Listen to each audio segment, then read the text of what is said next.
This evening we want to continue our study of certain correlative terms that have gradually come to be associated as terms of contrast.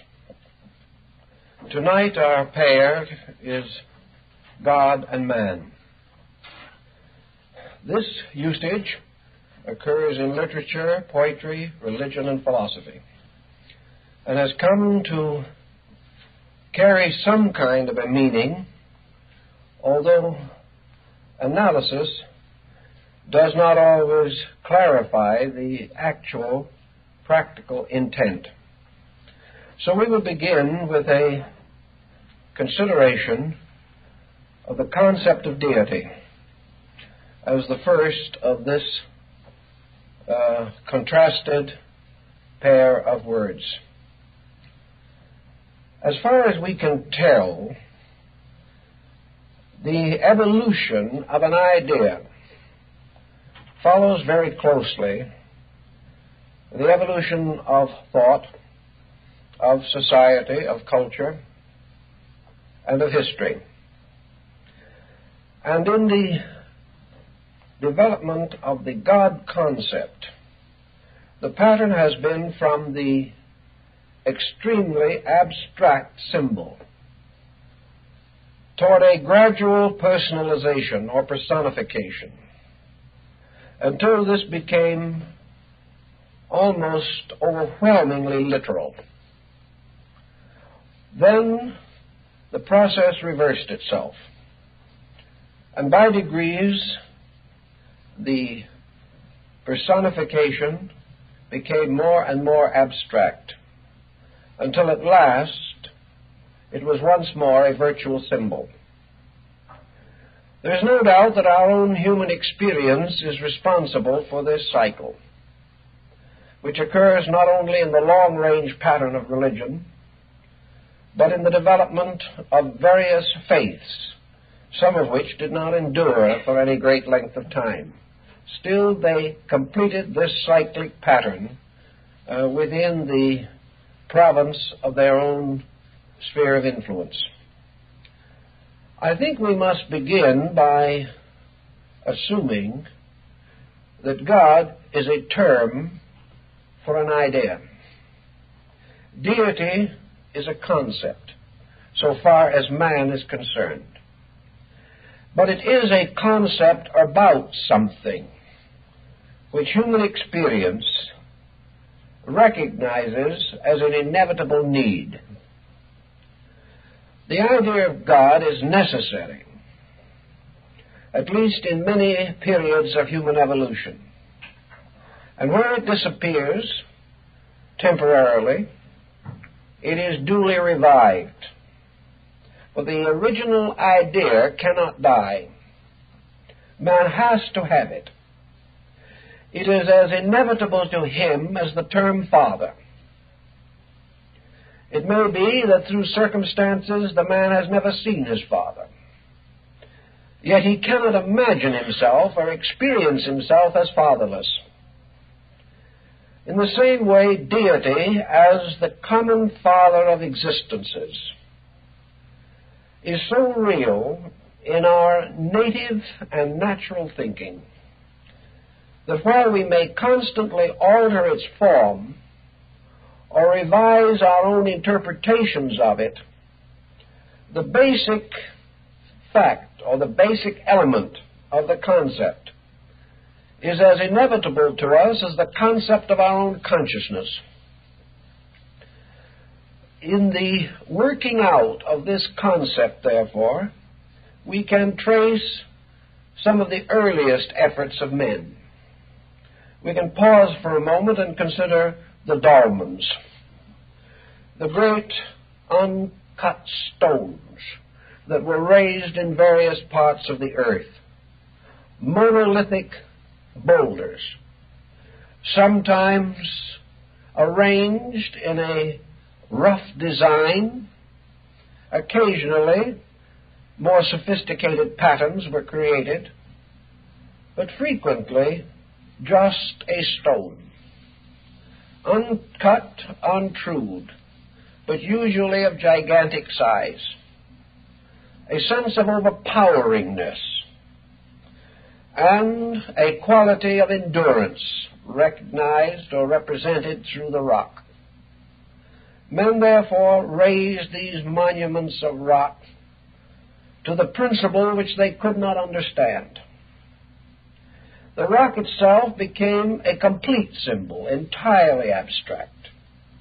Yet we remember it as the Rock of Ages. It has come down to us as the foundation stone of the entire concept of our religion.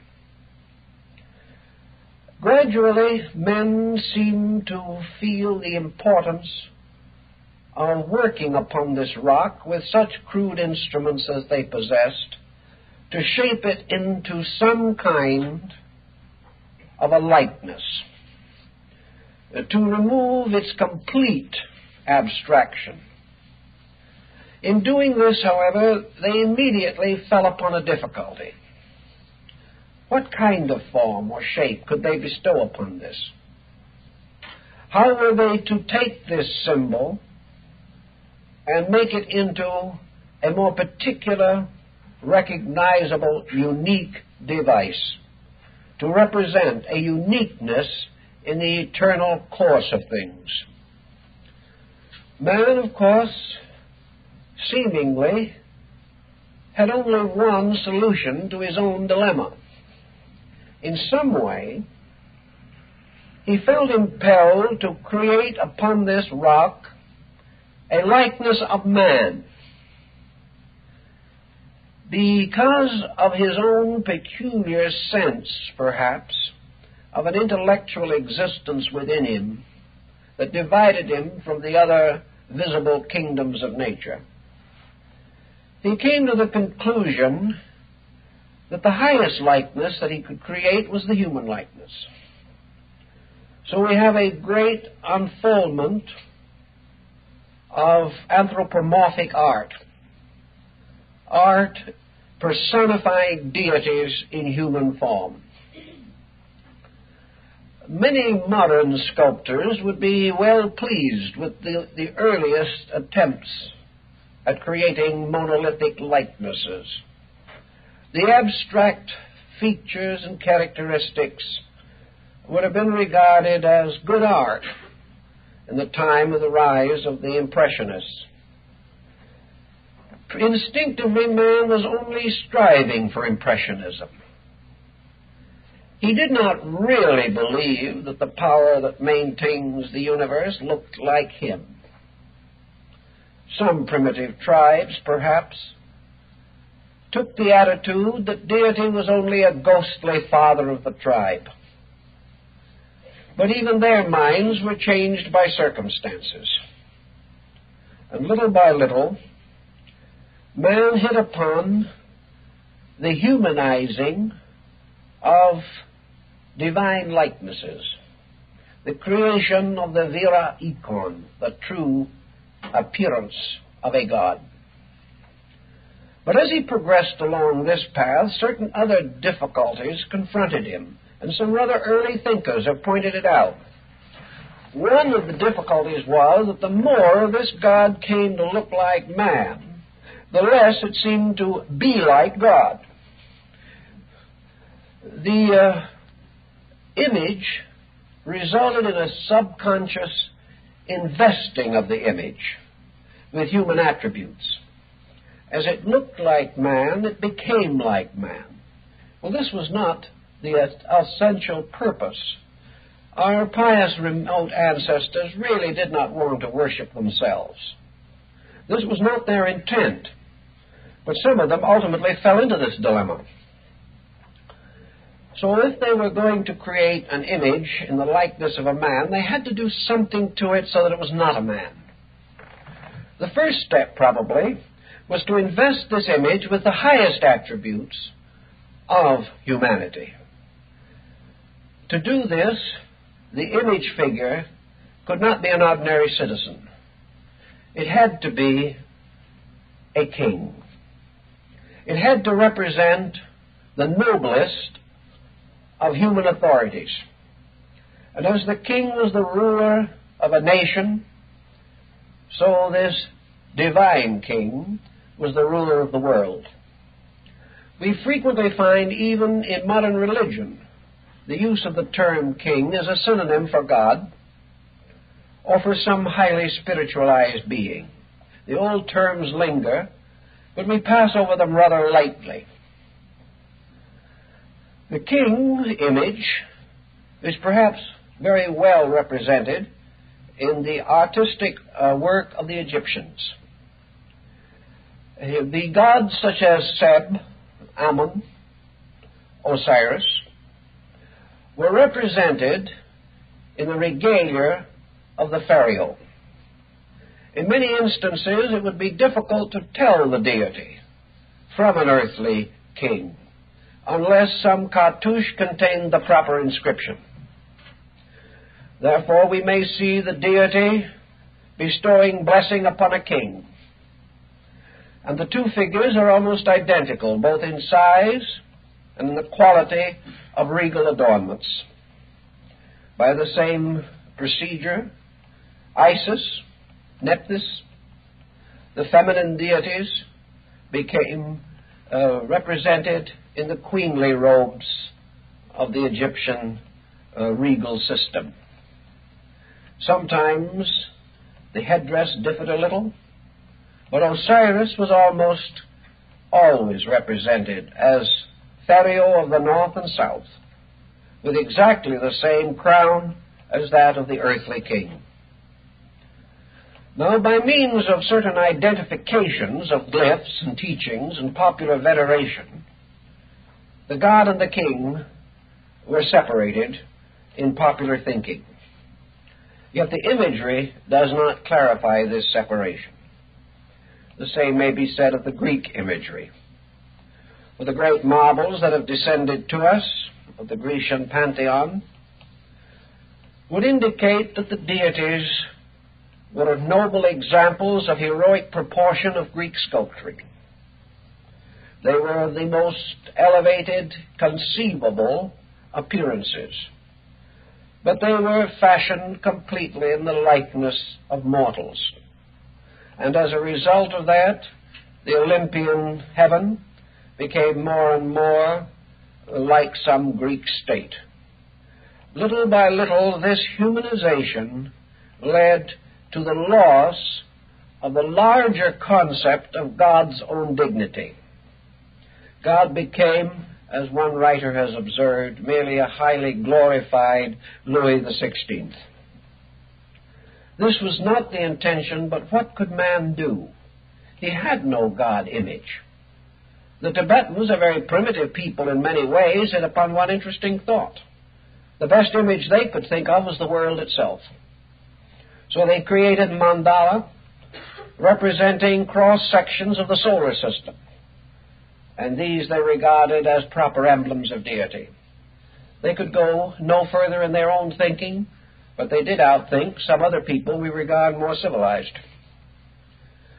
The next possibility that occurred to man, to divide his gods from his own kind, was to alter the appearance in some marked way.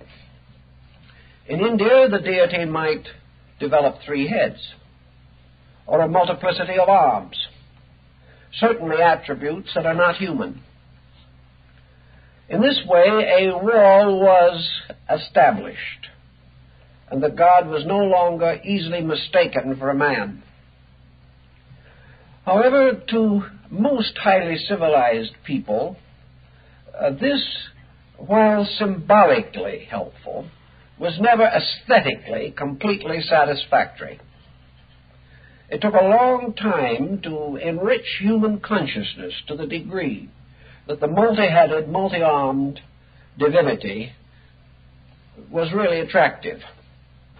The early Christian church attempted the 3-headed symbol of deity, but finally rejected it as not suitable to the pious inclinations of devout persons. Another way in which the Oriental people and some other ancients attempted to separate deity from man was by the color of the body. Colors were chosen which had no similarity in material existence. One very good color for this purpose was to gild the body, to create it either in an ochre yellow or in actual gold leaf applied to stone or wood or bronze. The gilded deity shone resplendently. Gold was always regarded as beautiful, if not always regarded as valuable. Some people never had much faith in it, but all recognized its adorning quality. The Hindus sometimes created their deities, particularly Krishna or Vishnu, with a blue skin, perhaps to represent the firmament or some strange ethereal quality, which made the body seem like a field of ether or of energy. This certainly helped to differentiate this being from the ordinary mortal. The next step in this symbolization, by which to add dignity to the figure, was to increase its size. Size has always impressed man. He has always been deeply moved by great masses of things. Mountains touched his soul at a very early time, and he reached a point where he simply reverenced the great snow peaks that might arise in the distance of his country. Thus size suggested might, power, authority, and images began to appear of unusual proportions. There are two great stone figures cut into the walls of a desolate region of Afghanistan, figures of the Buddha, nearly 200 feet in height, once gilded or polychromed, but now only shadows of their former glory. This tremendous size suggested the spiritual superiority, the cosmic power of the sanctified figure. We still have in the East a number of very large religious images. The great Buddha of Nara, the largest bronze casting ever attempted, with its base nearly 70 feet in height. We also have figures in different parts of the world, where reclining figures, such as the Nirvana of the Buddha at Pegu, shows the great teacher lying on a jeweled couch. The figure is nearly 200 feet in length. There are images in Japan of Buddha, over 120 feet high. These images, and those in other parts of the world, for they once favored other deities beside the Buddhist divinities, all represented magnitudes. The effort to represent the figure in some form that was so unworldly that even though it was fashioned of rock or clay or wood or iron, it still had about it a sense of mystery. In early illuminated manuscripts, even among some early Christian and Jewish manuscripts, deity if symbolized is represented as larger than the devotee. And in India, of course, the worshipper is a small figure at the feet of a great teaching image. This man attempted to abstract his symbolism, moving from one step to another, but usually favoring his eyes. He had no real way of interpreting his moods except by creating things that he could see.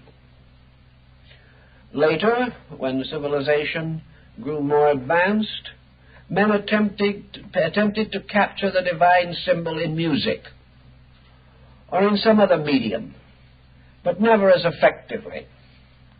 In early Christianity, there was a great objection to idols. And as a result of this, it was believed that religious images were simply the products of decadent paganism. Actually, this is not true. We have no evidence whatever that at least the better strata of ancient peoples ever worshipped wood or stone. They were attempting to capture a mood. They wanted to look up upon something that overwhelmed them, that gave them a sense of their own smallness in the presence of something greater. In this way, they had the experience of the power of God, the tremendous strength that could bring a man to his knees. When Cambyses stood in the presence of the great Olympian Zeus, he gazed upon this wonder of the world in quietude for several moments, and then fell on his knees. He had intended to destroy the temple and loot its treasuries, but he could not do it after looking upon the great face of Zeus. Thus the image was a force-carrying thing. But because of Western attitudes toward imagery of a religious nature, it has not been very frequent to see a deity or even other abstract ideas reduced to human form. During the Middle Ages, however, a number of great artists, sensing the artistic possibility of this symbolism, did create magnificent frescoes, such as those that adorn the walls and ceiling of the Sistine Chapel in Rome. Here deity is personified. He is shown creating the world, casting off the sun and moon, and raising up Adam from the earth. Deity takes the patriarchal image, an image which is a combination of some contemporary sense of sageness and perhaps the mental image of Moses or one of the prophets. For most prophets or teachers, the creation of anthropomorphic likeness is not too difficult. Any person that once walked the earth as human can be portrayed in a manner that will bring respect and acceptance. Most of the great people of antiquity, including the world teachers and great enlighteners of mankind, are known only by imaginary likenesses. The imagery has been created in an effort to interpret the power of the person, his qualities, his nature, his attributes. Some have been very clever in recognizing how perfectly the features and the proportions of the body can bear witness to the qualities of the mind and heart. As a result, some of these portrayals are masterpieces of interpretation. To go back, however, to the essential concept of deity, we realize that with the development of Protestantism in Europe, there was a tendency to depart from all religious images relating to the first person of the Trinity. Some images of deity are still to be seen in all Catholic shrines and churches. Where they appear, they are nearly always invested with the habiliments of the papacy. Deity is represented as Pope, as the Supreme Heavenly Father, who is the parent, cause, and authority behind the earthly Pope, who is his vicar in this world. Thus, deity has the triple tiara, wears the full vestments of the clergy, carries symbols of spiritual and temporal authority, and usually makes the sign of benediction. This imagery was not carried into most Protestant denominations. As a result, deity became increasingly formless in the mind of the people. Deity became again an idea. But in this case, the idea was not completely self-sustaining. The idea of God, if not visualized, had to be put into some other medium of expression. we cannot think successfully about that which has no dimension, no proportion, no imagery that we can conjure up with our own intellectual, emotional tensions. Thus we gradually came to substitute word pictures, definitions, and that which was no longer pictured came to be defined. Let us imagine for a moment that a devout person who has never been initiated into the imageries of deity may desire to contemplate the nature of the divine. He turns into himself in prayer or meditation, seeking to find some trace of the divine presence in his own nature. How is he going to find this trace? He cannot actually create an abstract visualization. So he simply talks to himself instead of out loud. He says to himself, God is good. He may never verbalize the statement. It becomes a thought-word comparison or parallel.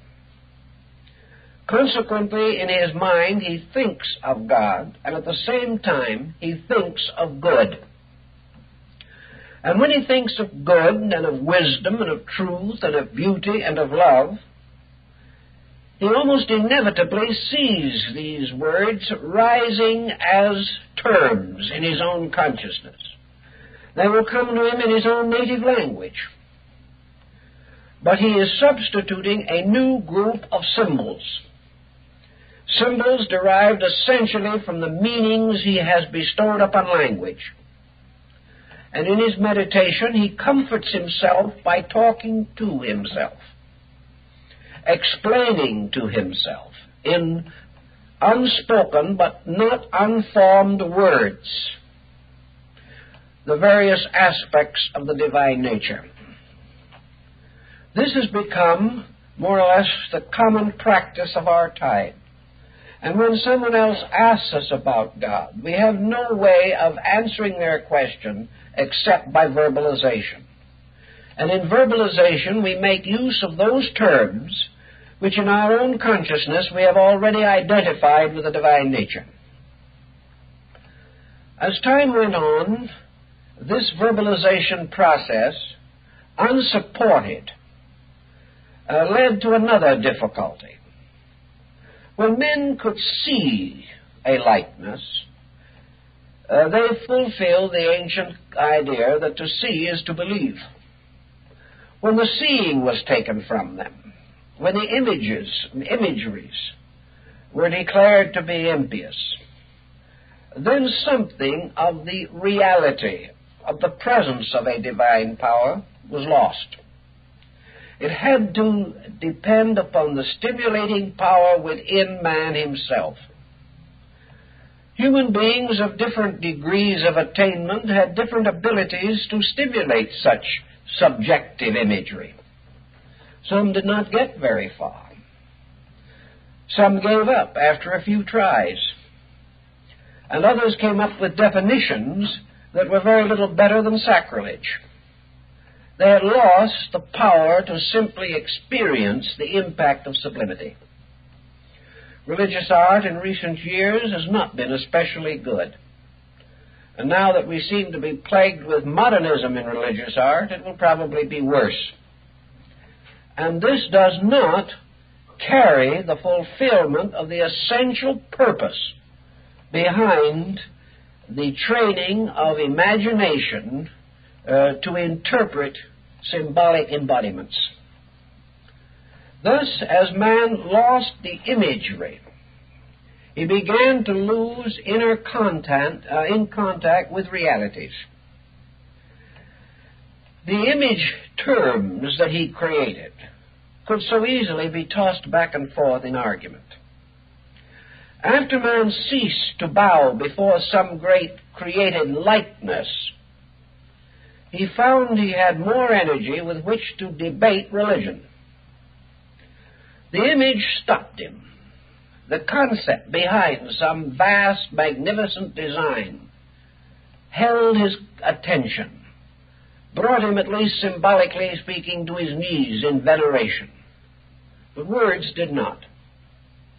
He found it was easy to contradict the words of someone else, and might be forced to defend his own beyond a legitimate degree.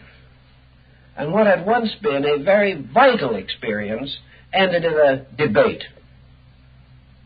So out of this debating, we gradually lost any direct contact with the God idea.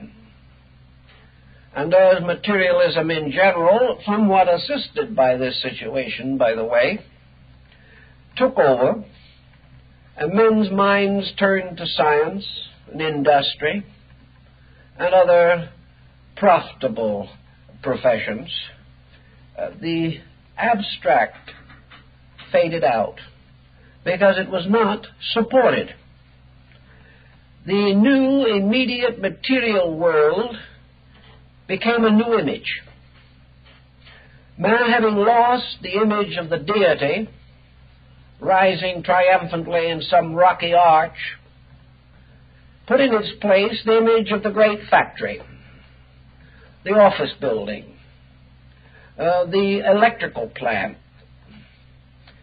For his contemplations of deity, he began to contemplate chemistry.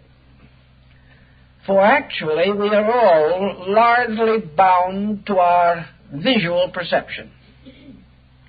When cities became greater, men began to subtly venerate cities, whether they knew it or not.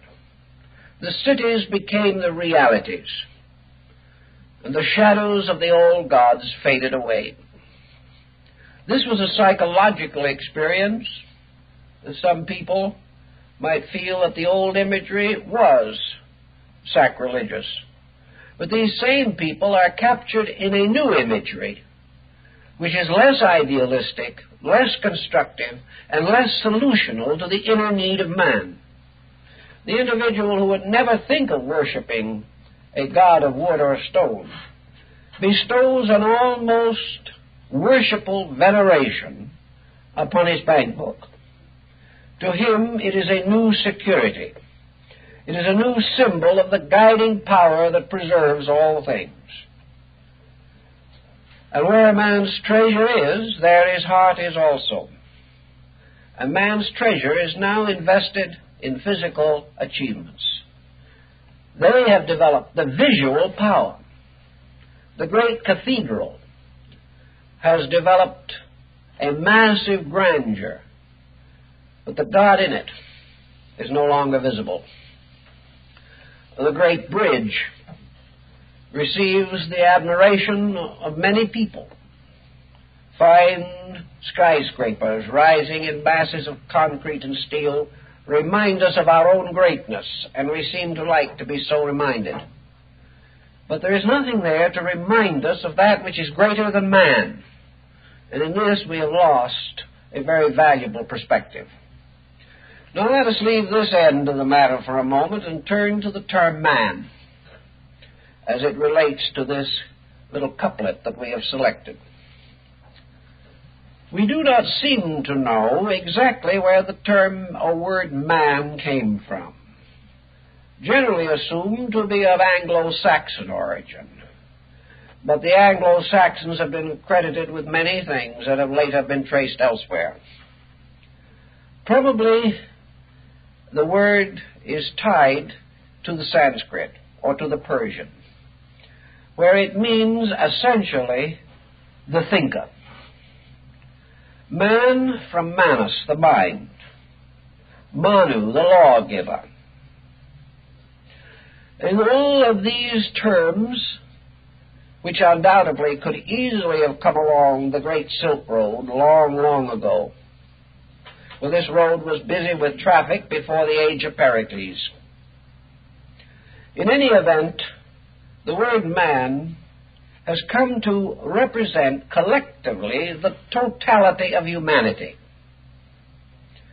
The human being as a kind of creature, a kind which is personified in each of its own members or each of its own productions. so that the one man becomes the symbol of all men. And in the last analysis, the term man takes on androgen qualities and represents both male and female. It is the total of mankind. Now, in ancient thinking, man had to struggle with his own nature some way.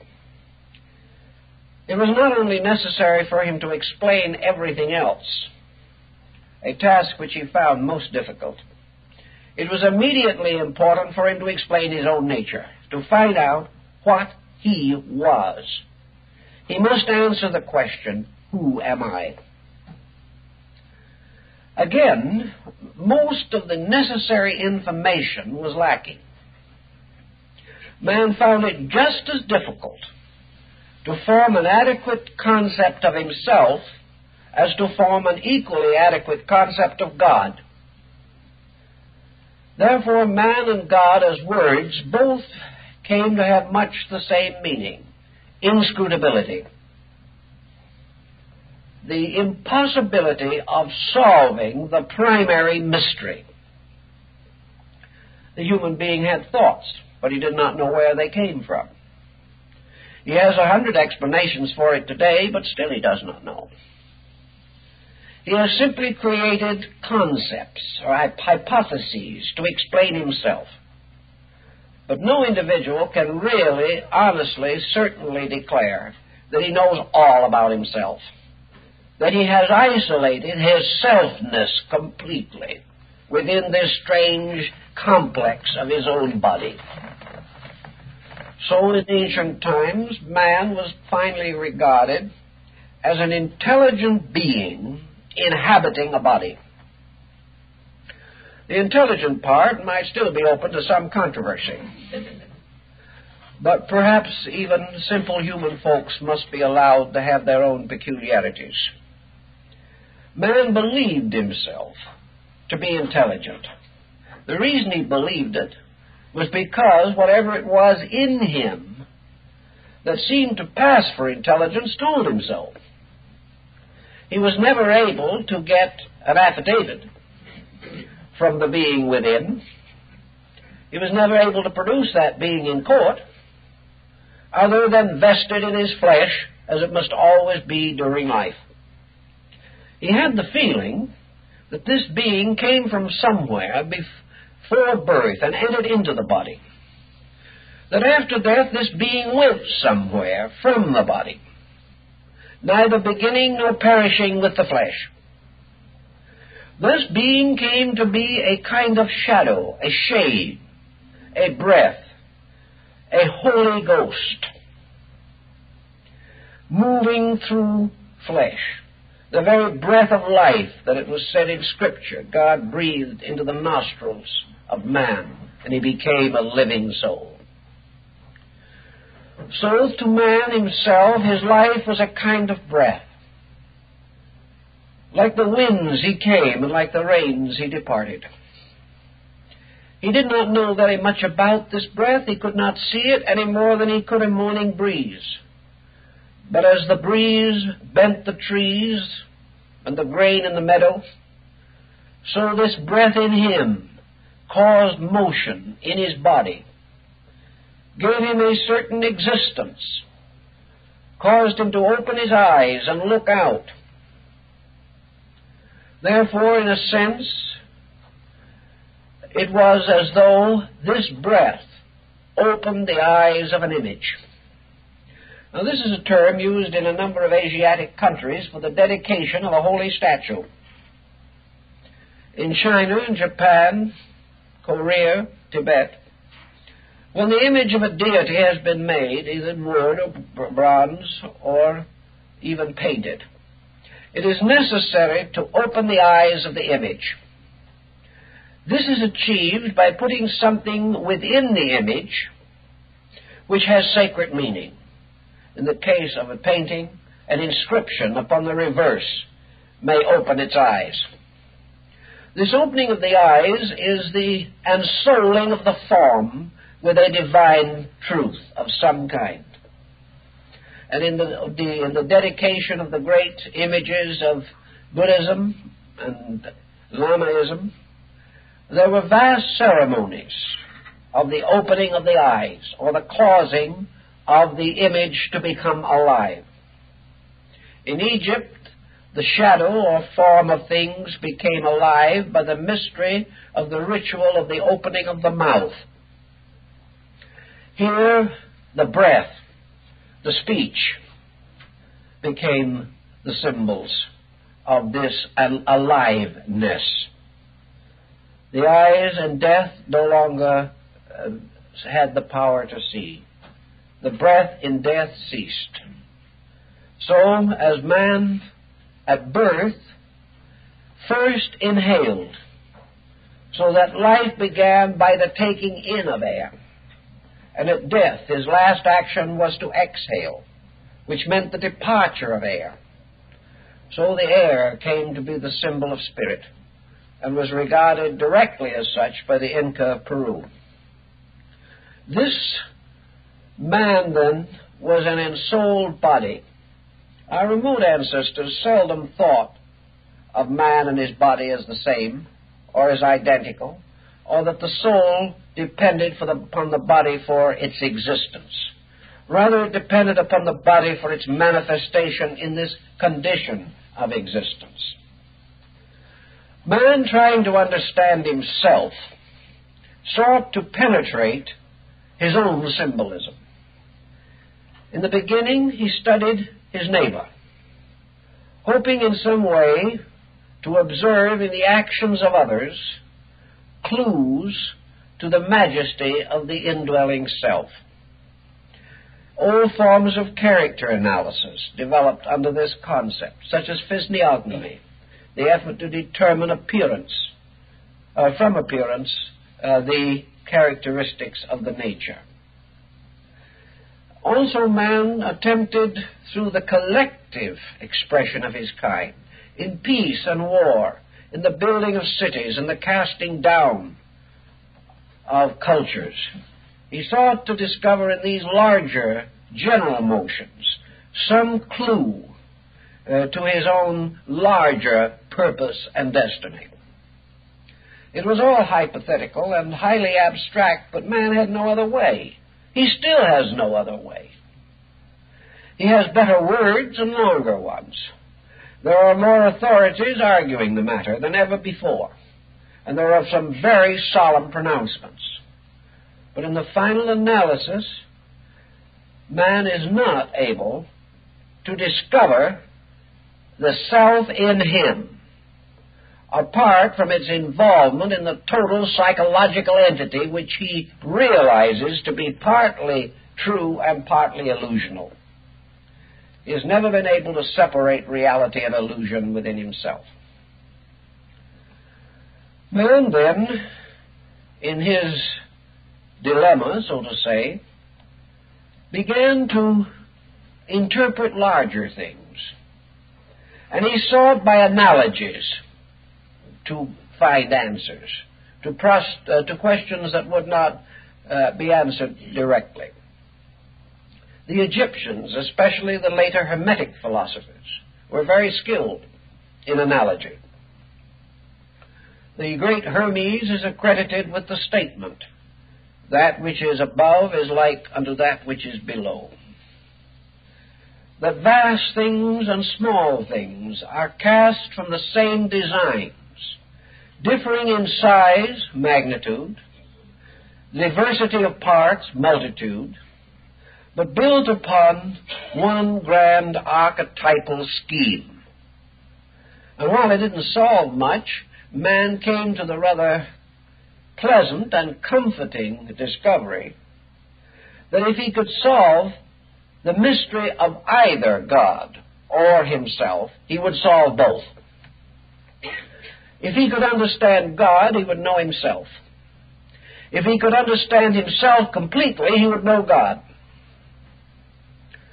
Out of this came many alchemistical speculations and a variety of mystical arts and sciences, intended in one way or another to release consciousness from the limitations of prevailing attitudes and prejudices.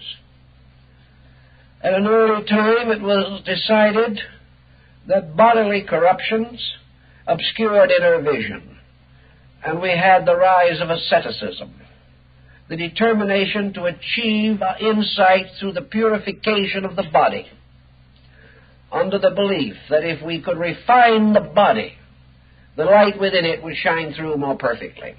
Many mystics have demonstrated a large measure of truth in such a concept. At least for themselves and those who believed in them, they have found the answers that others seem to seek in vain. So the problem of uniting the concepts of God and man gained in the early modern time, when science was still rather overshadowed by philosophy, the belief that man could rationalize, could discover himself by both reason and intuition. That not only were there things which science could not cope with, but would never be able to, yet man was not left without some means of going beyond the restrictions of science, which was limited to physical things. This further step toward the unknown could be taken by the trained mind, reason. Reason was just as scientifically factual as a laboratory experiment. If the mind was trained, and trained properly, its findings would have scientific exactitude.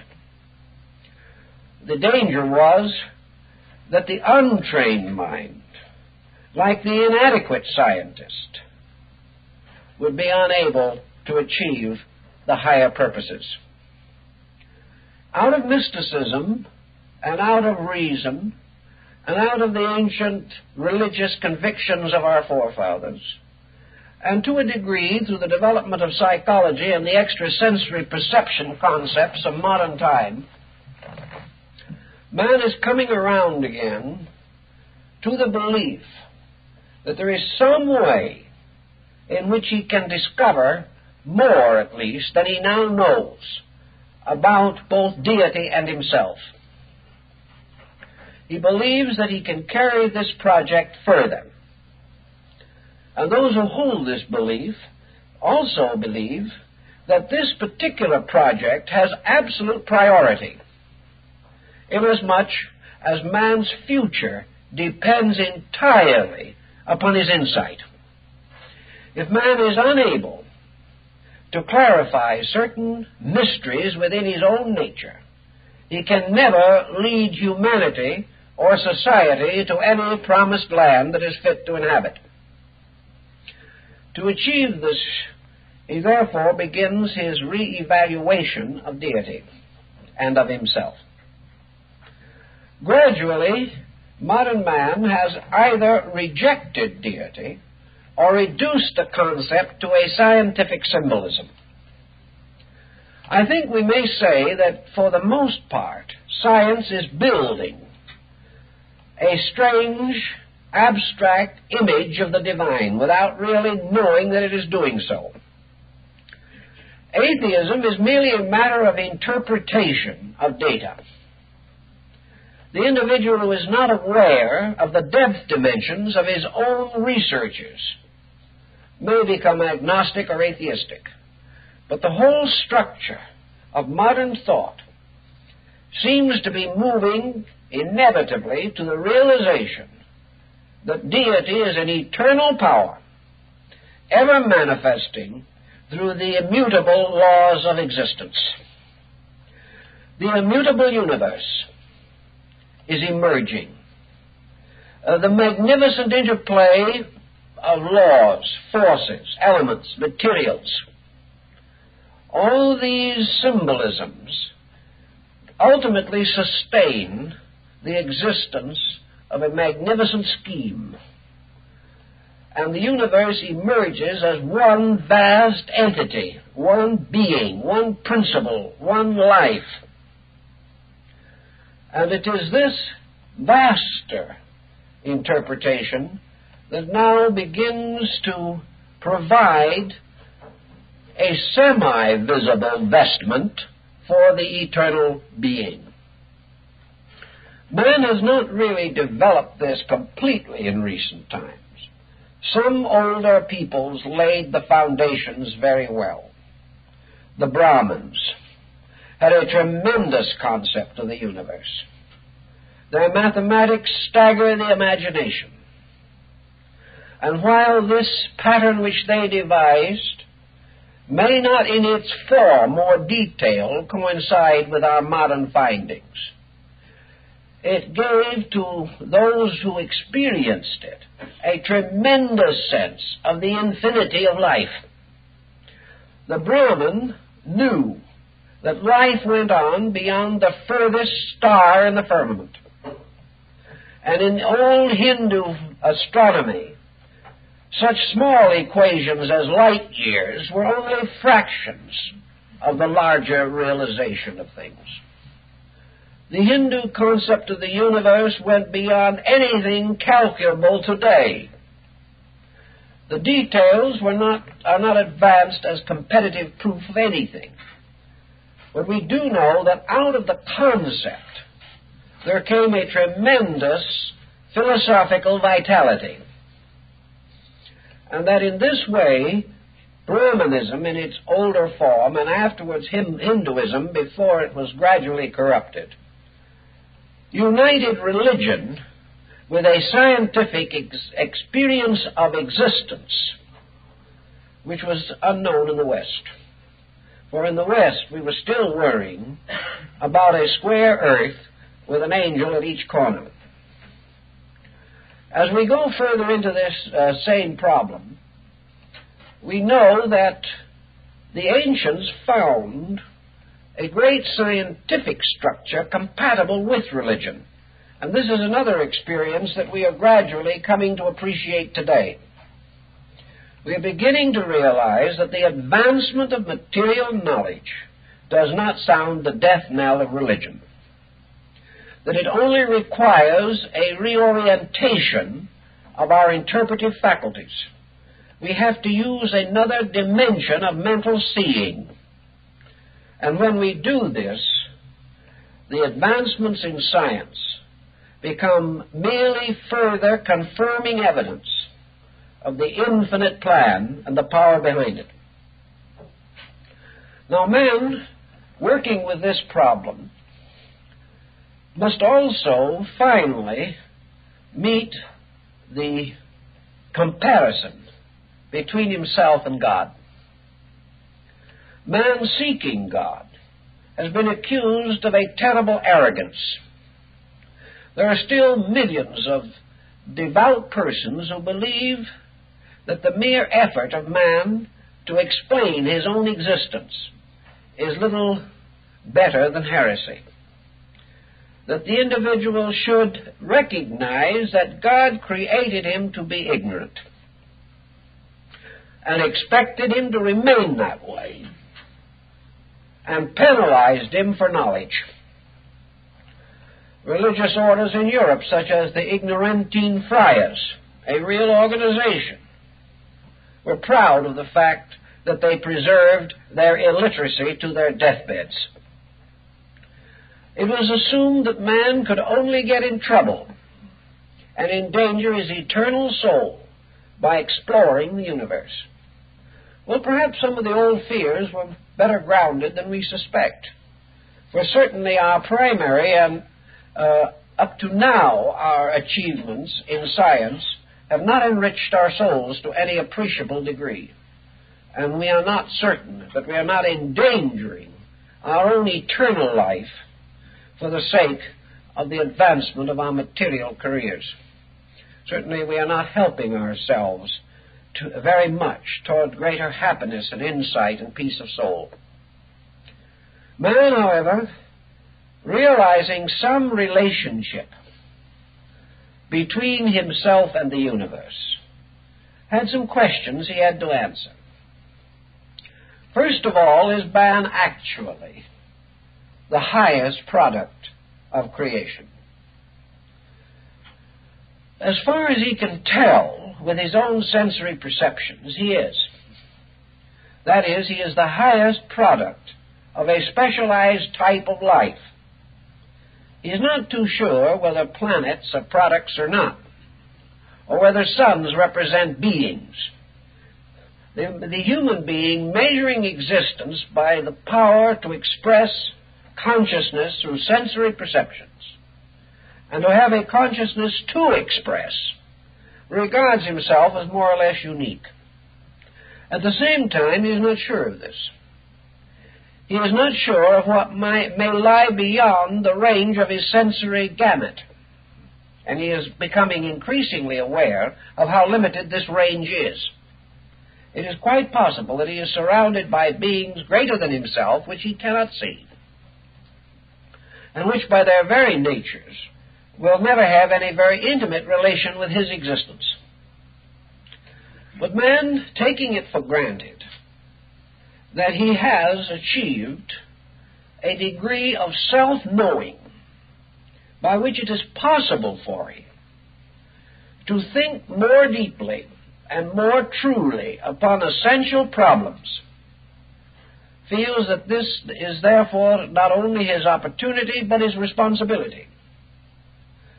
The more conscientious of our ancestors felt definitely that man had been given these faculties to use. And philosophy has told the world that the reason man can think is because he is supposed to think, and that in some way the process of thinking must contribute to his ultimate well-being. It's the same old question again. If Deity had not intended him to use his mind, why was he given one? We cannot agree that it was solely for the purpose of leading him into temptation.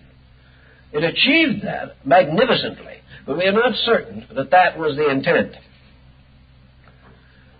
Man always has trouble internalizing his interests. It is much easier for him to conquer a city than to control his own appetite. It is far more convenient to explore the universe than to seek to understand himself.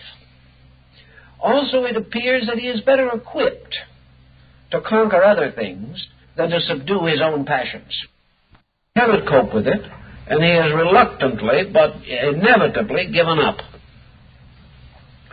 Against this particular point of view, of course, comes our Buddhist philosophy, which warns the individual again and again that both himself and his concept of the universe both arise only in his own attitudes, that he actually knows nothing about qualities of life essentially different from his own.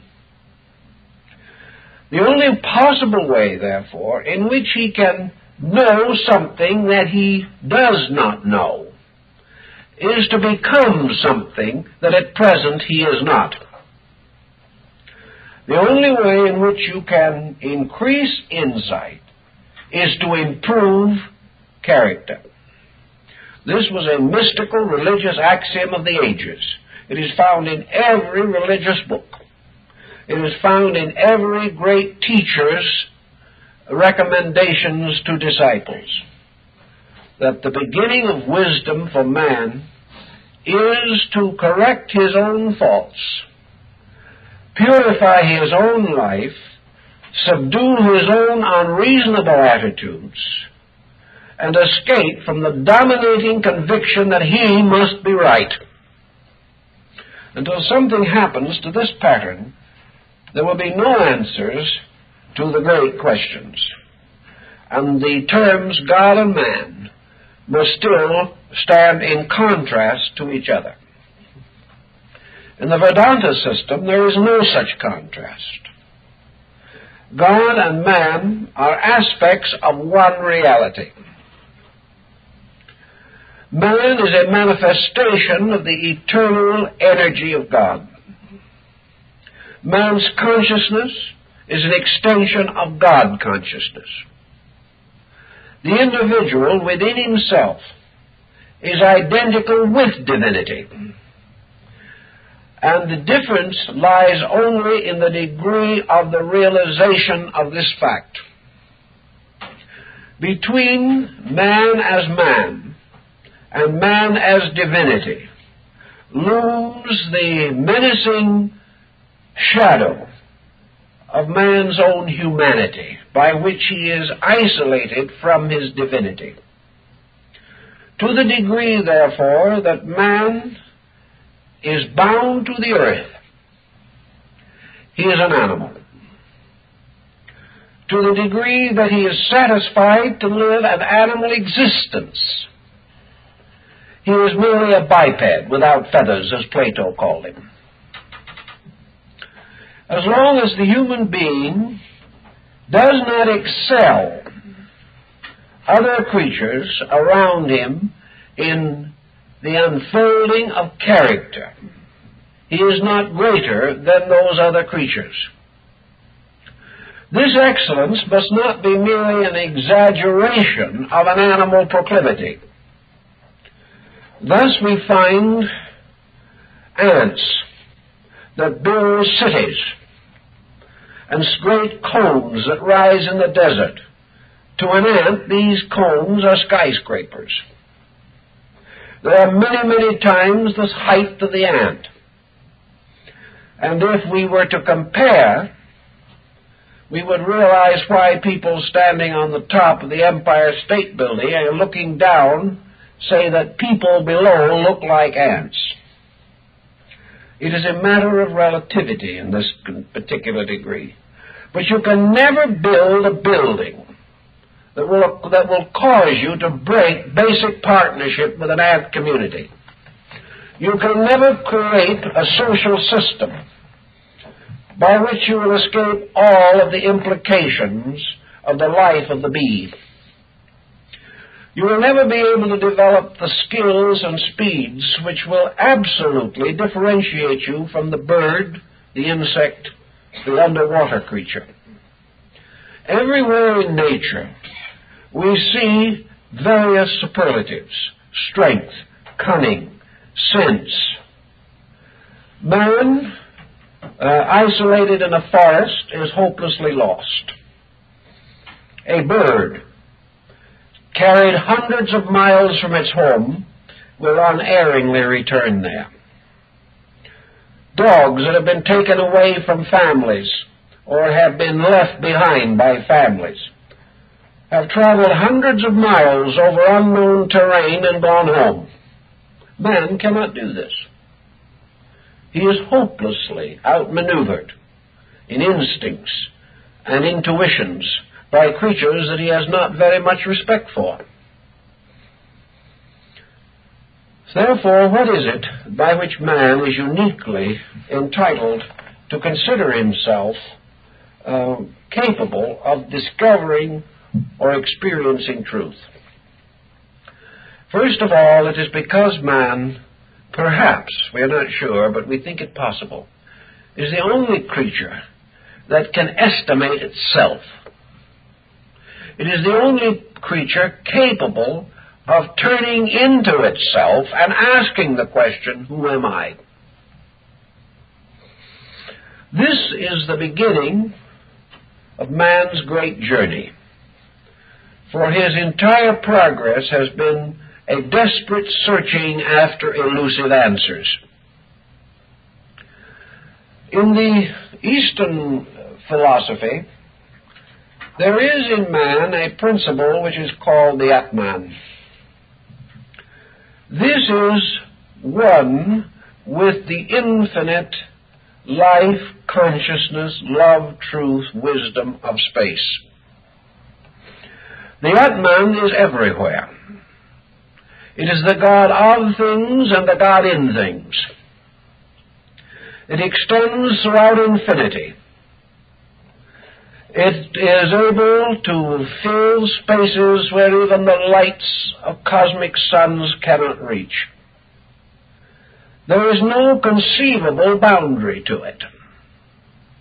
And no matter how far we travel into infinity, we can never hope to reach the edge of the Atman. This is the all-pervading, and it is the one source of what we might term existence. It is the ever-fruitful. It is what the Egyptians called the seminal power of space, filled with seed.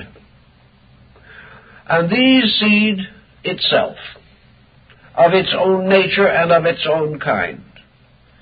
Creation is a great field in which these tiny seeds fall into the dark earth of matter and grow up again and are fruitful and replenish the earth.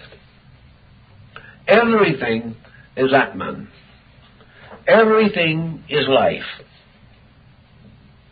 And this Atman has the only ultimate perfection we can conceive of. We do not know whether it is conscious or not, but we know that consciousness arises in it. We do not know whether it thinks or not, but it can bestow thought. We are not concerned too much whether it moves or not, because it is the source of motion. We are not sure whether it is light or darkness, but we know that the darkness of it is full of light. We know that it is infinite life, infinitely manifesting. We know that it creates, preserves, and finally absorbs all things into itself. It fashions and nourishes that which it fashions.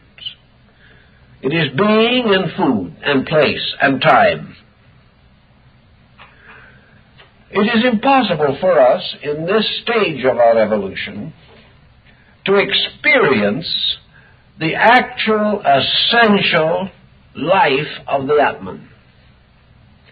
We cannot know all that it is, because the only conceivable thing that can know all is the Atman itself. Whether this Atman knows all else but itself, or knows only itself, or has no knowledge of either, or knows both, these questions are unanswerable by man.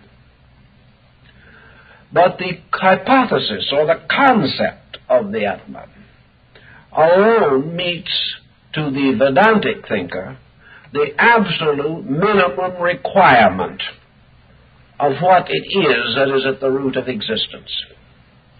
Nothing less can explain all things. And when you have to leave some things out of an explanation, it also means that you must leave some men out of redemption. The next thing, then, is that this Atman, in some form, pervades all life and is the life in life. That those creatures that do not know this are still pervaded by it, so that everything that exists is of one essential quality, differing in degrees of manifestation, but identical in eternal substance. To hold this thought, then, as the Swami Vivekananda points out, is to immediately accept the ethical responsibility of the ultimate and inevitable brotherhood of all that lives. All things which arise from the same parental cause must be considered brothers. Furthermore, in this cause there is no essential demarcation between forms of life. Demarcation is created by body, not in life itself. We have no proof, therefore, in the Vedantic thinking, that the Atman in one person is separate from the Atman in another. To assume such separateness is also to assume that every unit of life in deity is separate. And this becomes inconceivable, inasmuch as the very power of deity implies unity, implies oneness. We cannot assume of deity as an infinite chaos. We must assume it as an infinite cosmos. And to do this, we must bind all the parts together by some binding of some kind, unity. If it should occur, therefore, that we are substantially one creature, then we can refer to mankind as a being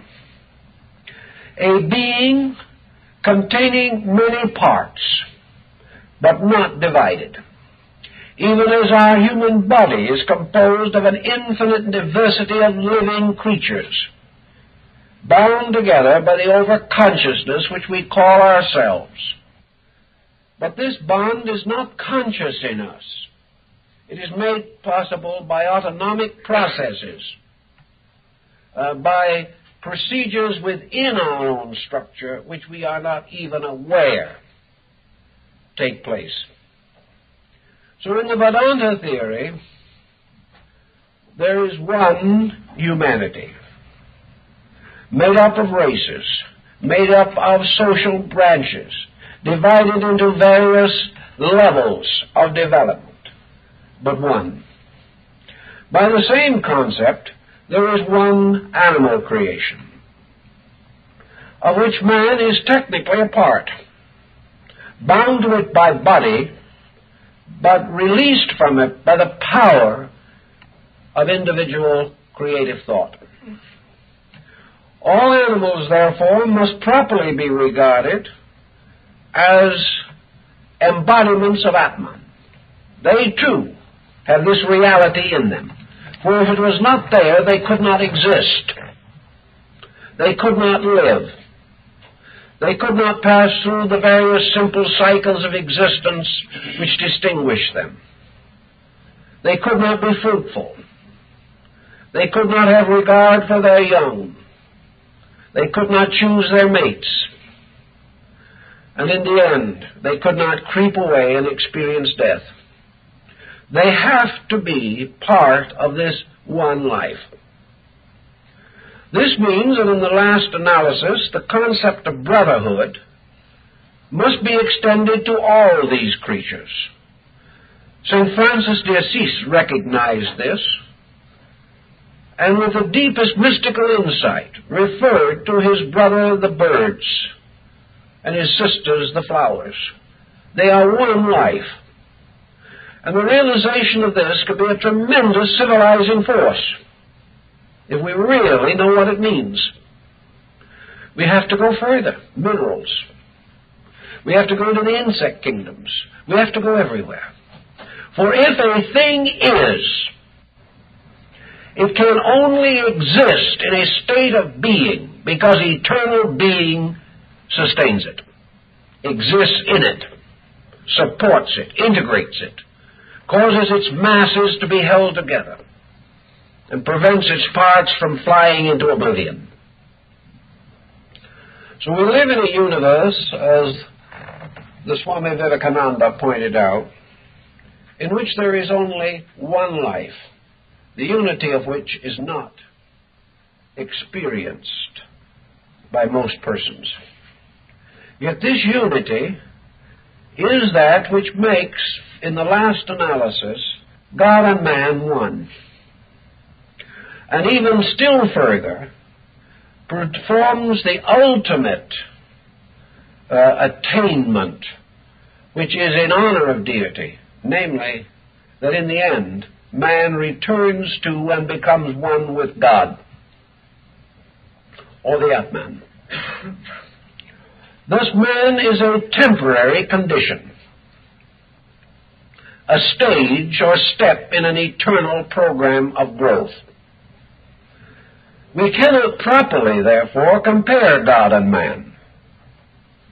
For in one way of looking at it, man is a degree of the waking up of God. And from another way of looking at it, God is a degree of asleepness locked in corporeal form. We have no contrast here any more than we will later find that we have a vital contrast in good and evil. We have only conditions of being. Though when the average person thinks of God, he does not think of being, as we may term it philosophically. He thinks of a very personal relationship with space. He feels that it is inhabited by powers bent upon his redemption, and that in some mysterious way he can know the consolation of a personal contact with a personal divinity. Here again, your Eastern philosopher points out that the deeper view is not a loss but a gain. What do we actually know of the consolation of the presence of God? What do we know of what Brother Lawrence called the practice of the presence of God? To us, we have only our own interpretation of deity as something that exists to come at our summons to bind up the wounds created by our own mistakes. The Easterner doesn't think of it this way, but he points out that this vastness, which might be called the Atman, has another dimension. For after all, it is all, and all must be the greatest and the smallest, the most remote and the most immediate. It must not only be everywhere, it must be here. Therefore, the omnipresent, omniscient deity is not to be regarded as something of an attenuated nature resembling cosmic space or vacuum. It is not a spirit hidden in a void or something that has to be distilled out of atmosphere. This spirit is actually closer to us than any other part of our own natures, because it is the core. We can never have anything closer to us than our own center. But when we are not in the center seems distant. Again, it is a matter of our own orientation. Consequently, mysticism has never resulted in the strange, cold, detached attitude towards spiritual values that sometimes seem to develop in people as the result of misinterpretation. To St. Francis, this omnipresent power was so close, so intimate, that he could confide in it completely. It knew every part of him. It knew his sorrows. It knew his hopes, his weaknesses. It knew his failings, and by some strange mercifulness within itself, it forgave him.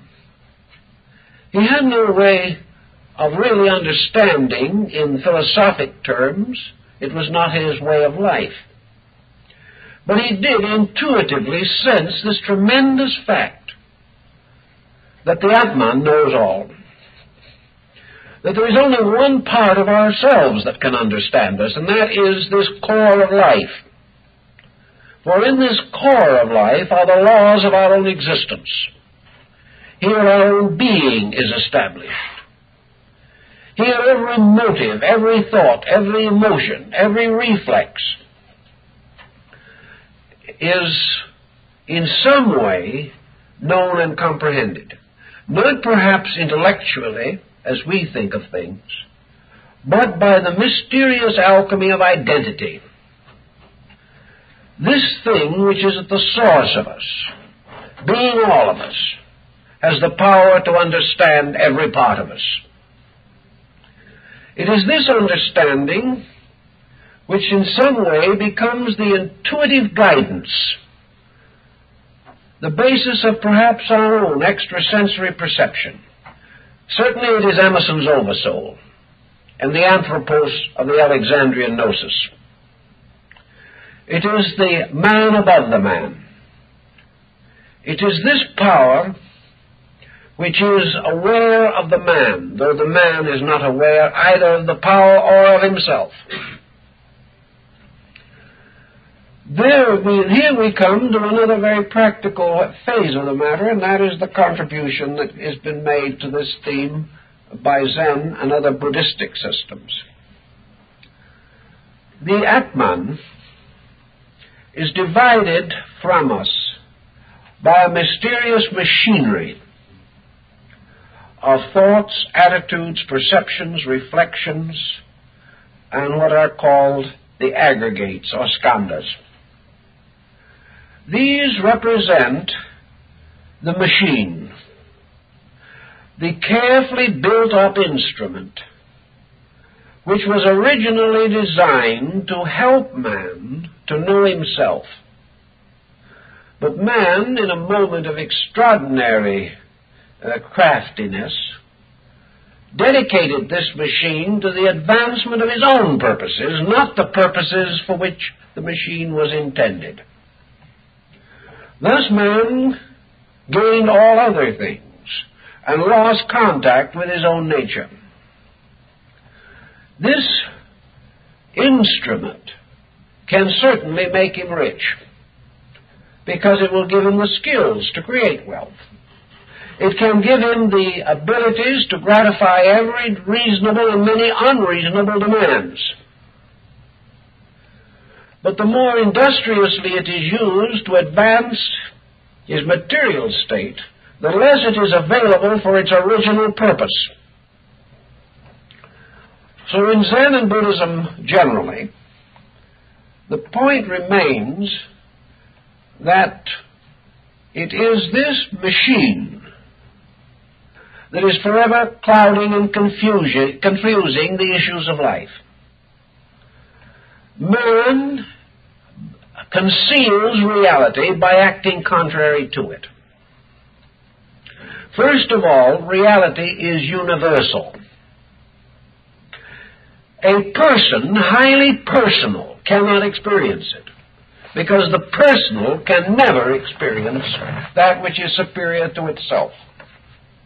The more personal we become, therefore, the more we personalize God and the universe, and set ourselves up into a very smug little system, which is slightly better than idolatry, if any better at all.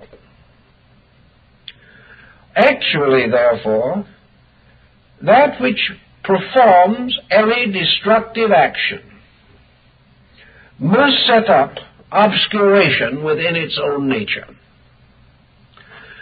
Anything which holds destructive attitudes, which seeks to revenge itself, which strikes back against what it regards to be the injustice of others, anything that does this strengthens this pattern of personal selfhood. We are hurt because we are offended, and therefore we defend the ego and sacrifice the God. We are ambitious. We are not so much desirous of a good place in the world to come. We want immediate satisfaction. So we sacrifice eternity to a career within a few years of time. We are jealous. Atman is not jealous. But jealousy arises as a result of the conflict of inconsistent patterns within man. A good example of this is to answer a basic question. If Atman is not jealous, how can jealousy exist? All of these faults are secondary patterns, and Kepler tells us the whole story in connection with astronomy. In the development of his astrological speculations, Kepler says very simply, there is no such a thing as a bad planet. There is no such a thing, actually, as a malefic principle in astrology. Yet things moving in their proper orbits come into different relationships with each other. Therefore, the planets, forming different mechanical, mathematical, chemical patterns become like elements combined in retorts. From their temporary combinations, new secondary substances are created. From the various combinations of eternal principles, non-eternal patterns come into existence. Thus came sin and death into the world. They are not primaries. They are the result of various levels of ignorance locked in conflict with each other. And wisdom is the medicine that remedies them all. By this very same principle, therefore,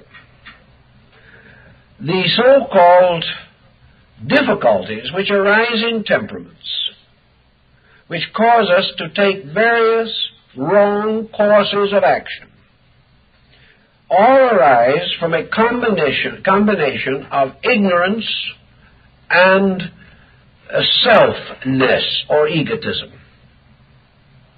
These are the causes of trouble. Egotism is the belief that the individual is uniquely divine in the midst of a universe in which there is only one God. Selfishness is the belief that good can come to an individual in a universe in which nature bestows good upon all. And in the efforts that we make to steal good from each other, we make ourselves incapable of experiencing good ourselves. So in the Zen and Buddhist concept, the answer lies in the gradual sublimation of the individual, and his pattern is derived from the nature of the infinite being that he venerates. He would grow, therefore, legitimately by becoming like God. Diogenes once thought this through rather carefully among the Greeks. And having considered the matter carefully as he was walking along the road, he suddenly said to himself, God does not need a staff to lean on. I lean on a staff. This proves that I am not God, because I am dependent. The only way I can become a little more godlike is to throw away the staff. So he did, and hobbled along the road, perhaps less comfortably, but free from one of the crutches of human weakness. It was a symbolical episode, but it points out the principle. Man, in order to achieve the state of Atman, must dispense with those things which are non-Atman, upon which his fascination may be centered, to the denial of his eternal birthright. Now, no one suggests that the individual throw away his staff or his dentures. This is not the consideration. The consideration is in consciousness. The individual must gradually attempt to be like the consciousness that he worships. The Master Jesus said, if you love me, keep my commandments.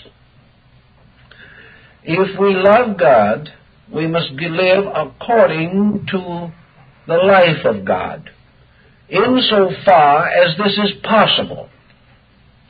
This was the mystic speculation of Saint Buenaventura and Santa Teresa. It was the effort to live like the truth which we regard as supreme.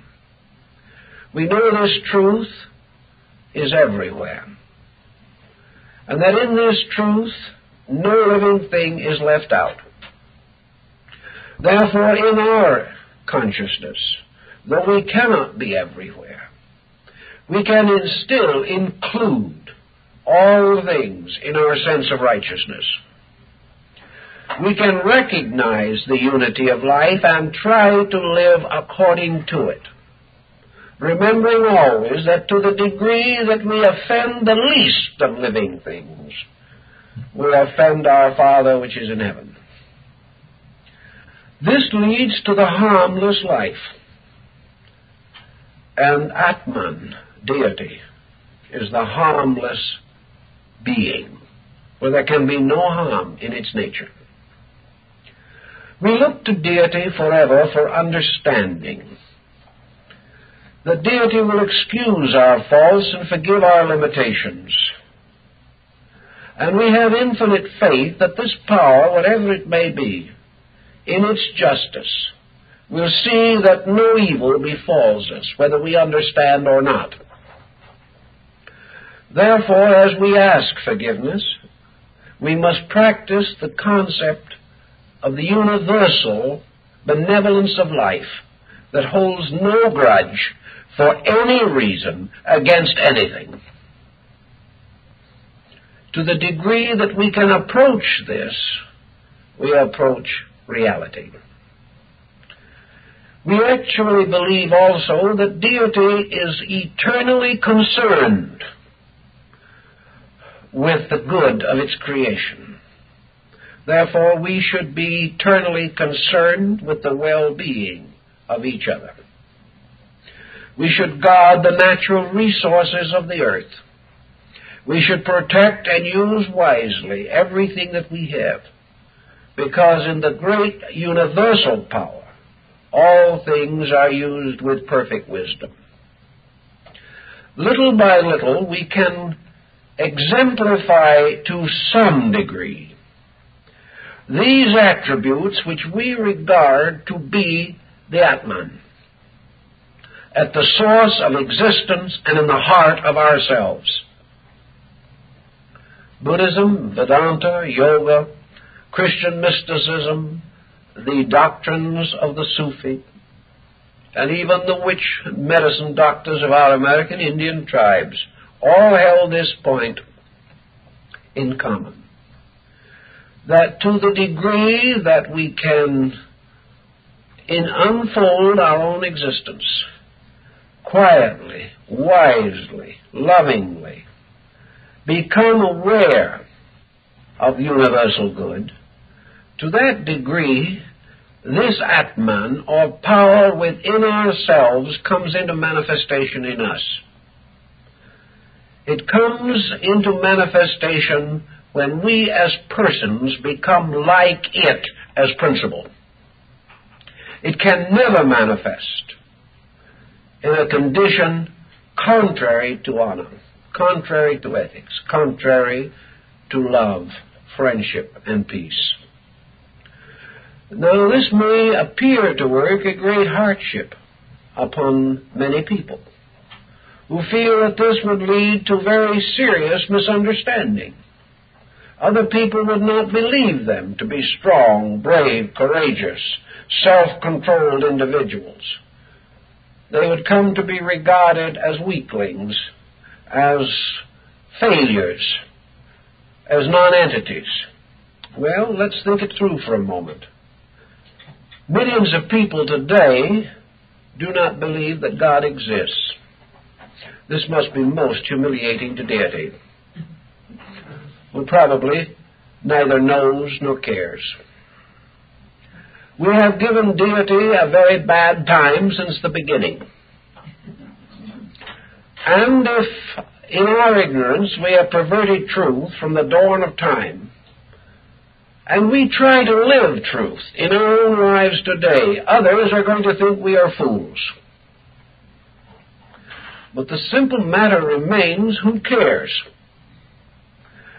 If we please these other people, we shall be in the same misery they're in.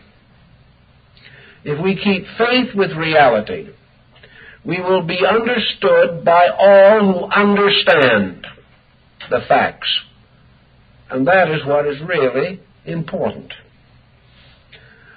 So if we must decide whether we find it advantageous to cultivate inner security, we are probably not ready for it. But if we ever want to solve the questions, and this goes for the laboratory worker, the scientist, the educator, the religionist, whoever it may be, if we want to answer the great questions, we must remember the thoughtful words of Omar Khayyam. For it is from our own base metals that must be filed the key that will unlock the door the dervish flouts without. If it is to be done at all, it is to be an experience of the revelation of reality from within. And mystics and saints and sages of all nations, the great teachers of East and West, have described this journey in. This journey which St. John of the Cross describes as the dark night of the soul. The individual seeking reality.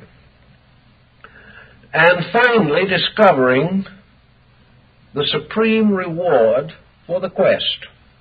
That is, the experience of identity between man and God. And we have no longer these two contrasting terms. We have the son who has returned to his father's house. For him the banquet is spread.